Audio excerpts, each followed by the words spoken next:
I didn't know at that time, but this project would define my life. Let me tell you the story of the Solstice Mandala project.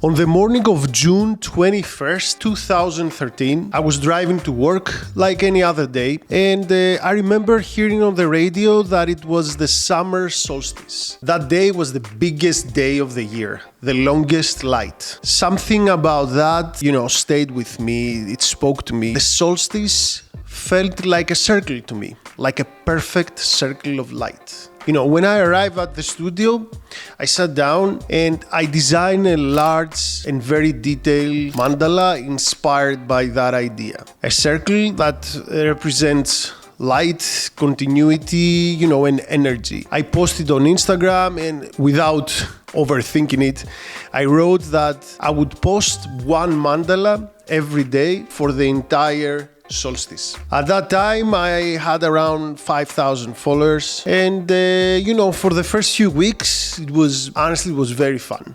People started engaging more. They were excited. They were waiting for the next design. Then I realized something very important. The solstice period I had in mind, it was 184 days long. That meant I had already done about 14, 15 designs, and I still had to do 170 more. That was the moment the project became serious. I had to focus. So I started researching deeply. I went through all my books, Tibetan symbols, sacred geometry, ancient patterns, and after that, I bought encyclopedias with animals, animal skulls, floral, nature photography, even images of microorganisms. I study everything. Anything that had structure, rhythm, symmetry, anything, that had life inside. It became my inspiration. Months went by and the project caught fire. My audience grew from 5,000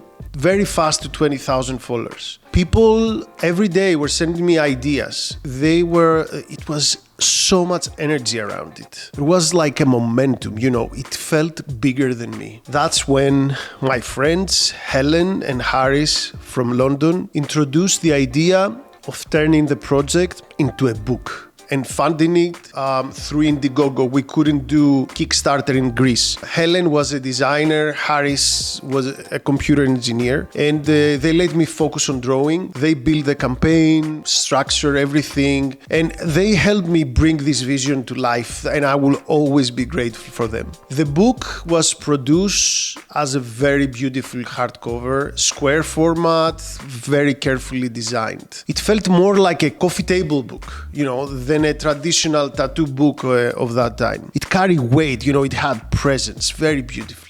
It was released in the spring of 2014. I never expected the response. The Solstice Mandala book was sold out in 8 months. 1,001 copies were printed. There was never a number 666. I kept copy number 1 for myself. My brother kept copy 1001, and I saved a few copies for my future family. That book changed my entire career. That book changed my life. After that release, my following grew to 50,000 followers. I was invited to all the major tattoo conventions around the world. I even did my first legendary London tattoo convention. I traveled to the United States for the first time. I did many guest spots, and I did a big collaboration with Salon Clothing. We created 6 different mandala-based t-shirts. And in general, I became globally known as the mandala tattoo artist. But the real gift was not the fame or the travel or any money I made from that book. The real lesson was this: you need something larger than yourself to dedicate your energy to. That dedication requires discipline, and discipline requires repetition. I designed 184 different mandalas in 6 months. That repetition shaped my hand, my eye, but also created my tattoo identity. It built the foundation of everything that I do today. Now in 2026, I have nearly 300,000 followers across all platforms, and I've drawn more than 5,000 mandalas. And I can see clearly where it all began. It all began with a spark. One morning, driving to work, one idea, one circle of light, and the decision to show up every single day. That was the story of the Solstice Mandala project. See you guys next week.